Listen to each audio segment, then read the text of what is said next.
কর্মী সেই 15 বছর ধরে নির্বাচিত হয়েছেন, মামলায় পড়েছেন এবং অন্যায় দমন পীড়নের শিকার হয়েছেন, জেল খেটেছেন, ফাঁসিতে ঝুলেছেন, আত্মগোপনে থাকতে বাধ্য হয়েছেন রাতের পর রাত। বিএনপির এই 1.5 দশকের আন্দোলনের শেষ অংশে দেশ জুড়ে মোট 11টি বিরাট জনসমাবেশ ঘটিয়েছেন। পাশাপাশি জামাত ও হেফাজতের বহু নেতা কর্মীও নির্যাতিত হয়েছেন। হেফাজতের বহু কর্মী নিহত হয়েছেন ঢাকার শাপলা চত্বরে। এখানে আরেকটি কথা মনে রাখতে হবে, এদের সবার আন্দোলন ছিল অহিংস, শান্তিপূর্ণ এবং সংযত। তাই আজ বিএনপি নেতা কর্মীদের মুক্ত কণ্ঠে প্রশংসা করতে চাই তাদের 11টি বিশাল জনসভা এই সাফল্যের জন্য। এতে প্রতিষ্ঠিত হয়েছে শান্তির ভাষা হতে পারে সকল প্রতিবাদের ভাষা। এসবের পেছনে অনুপ্রেরণা জুগিয়েছেন বিএনপি নেত্রী ম্যাডাম খালেদা জিয়া। দেখুন একটি সংবাদের হেডলাইন।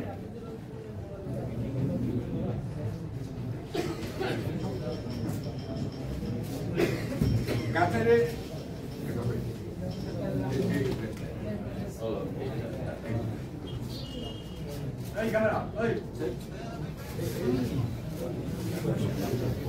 হেডলাইনটা হচ্ছে কাতারের আমিরের রাজকীয় বহরের বিমানে লন্ডনে যাচ্ছেন খালেদা। মাত্র 8 অক্ষর। এই 8 অক্ষরে কিন্তু সাম্প্রতিক ইতিহাস সম্পূর্ণভাবে ধরা পড়েছে। এই চমৎকার হেডলাইনটিতে ফুটে উঠেছে বিএনপি নেত্রী খালেদা জিয়ার সঙ্গে আওয়ামী লীগ নেত্রী শেখ হাসিনা। তিনি এখনো মনে করেন তিনি বাংলাদেশের প্রধানমন্ত্রী না। শেখ হাসিনা সাম্প্রতিক বাংলাদেশের সবচেয়ে ধীর ব্যক্তি। সবাই বিবেচনা করুন, দুই নেত্রীর মধ্যে কি আকাশ পাতাল তফাৎ। হাসিনা আগে 5 বছর এবং তারপরে একটা 15 বছর ভুয়া নির্বাচনের মাধ্যমে দেশের প্রধানমন্ত্রী হওয়া সত্ত্বেও 5 আগস্টে একটি মালবাহী বিমানে দেশ থেকে গোপনে পালিয়ে যেতে বাধ্য হন। আর খালেদা জিয়া সেদিন গেলেন প্রকাশ্যে একটি রাজকীয় বিমানে লন্ডনের চিকিৎসার জন্য। হাসিনাকে বিদায় জানানোর জন্য একটি মানুষ ছিল না এয়ারপোর্টে। আর খালেদাকে বিদায় জানাতে সন্ধ্যাবেলায় ও রাতে তার বাড়ি থেকে এয়ারপোর্ট পর্যন্ত ছিল পথে জনতার ঢল। রাজধানীর সব পথে ছিল ট্রাফিক জ্যাম। মানুষের এই ভালোবাসার ও শ্রদ্ধা অর্জন করেছেন খালেদা জিয়া। আমি নির্দ্বিধায় বলতে পারি, খালেদাই বাংলাদেশের প্রথম মহিলা বীর শ্রেষ্ঠ। এই সম্মান থেকে অর্জন করতে হচ্ছে বহু কষ্টে ও ত্যাগের মধ্যে। তাই তার প্রতি অসীম শ্রদ্ধা দেশে ও বাইরেও ছড়িয়ে পড়েছে। শেখ হাসিনাকে ইন্ডিয়া বাধ্য হয়েছে আশ্রয় দিতে। তিনি লন্ডনে যেতে চাইলেও যেতে পারেন না, কেননা ব্রিটিশ সরকার এদিকে কোনো আগ্রহ দেখায়নি। অন্যদিকে খালেদা গেলেন লন্ডন ক্লিনিকে। তিনি আমেরিকাও যেতে পারেন, কিন্তু হাসিনা সেখানেও যেতে পারবেন না। সেখানে তার কুকুর প্রেমী পুত্র সন্তান জয়ের মধ্যে আমরা এটাও জানি, ব্রিটেনের তদন্ত চলছে হাসিনা বোন রেহানার মেয়ে টিউলিপ সিদ্দিকের বিরুদ্ধে। টিউলিপ সেখানে ক্ষমতাসীন লেবার পার্টির সদস্য এবং একজন মন্ত্রী হওয়া সত্ত্বেও অভিযুক্ত হয়েছেন বিভিন্ন পত্র পত্রিকায়, কারণ তিনি বাংলাদেশের রূপপুর আণবিক প্রকল্পে দুর্নীতি করেছেন তার খালা হাসিনার সহযোগিতায়। টিউলিপকে চায়নাতে যেতে দেওয়া হয়নি। আগে তার বিরুদ্ধে তদন্ত হতে হবে বলছে ব্রিটিশ পত্রিকাগুলো। অর্থাৎ এই শেখ পরিবারের দুর্নীতি শুধু বাংলাদেশই নয়, ইউরোপের ব্রিটেন পর্যন্ত ছড়িয়ে গেছে। অন্যদিকে খালেদার সুনাম ছড়িয়ে গেছে ব্রিটেন, আমেরিকা ও সকল মুসলিম দেশে।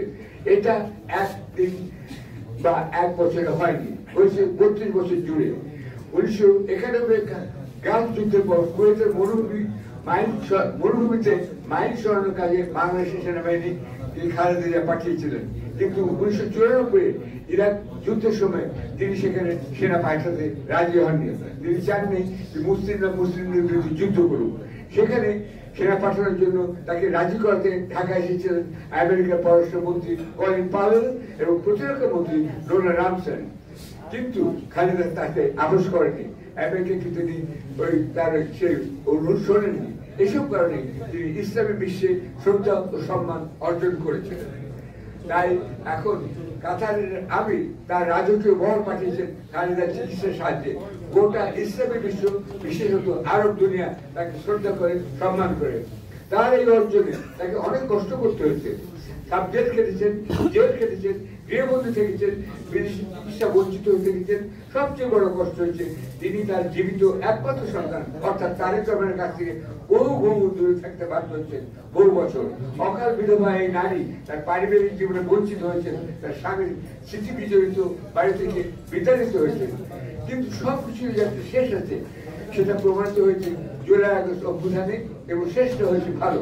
খালেদা যে দেখলেন শাশ্বত মূল্যবোধী যে কাম্য, স্বাধীনতা, মার্জিত রুচি, ভদ্রতা, নম্রতায় যে সাধারণ মানুষ চায় সেটাই সত্য।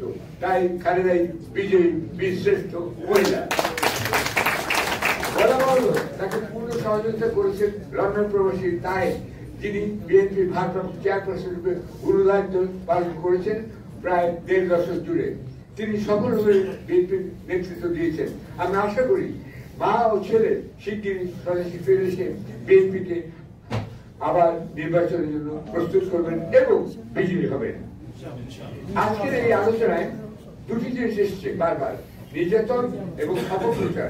আমি নিজেও নির্যাতিত হয়েছি, যার ফলে আমার বাম চোখ এবং বাম কান নেই। আমি সলিটারি কনফাইনমেন্ট বা নিজের কারাবাসে ছিলাম প্রায় 1 মাস, সেখানে এই ঘটনাটি ঘটে।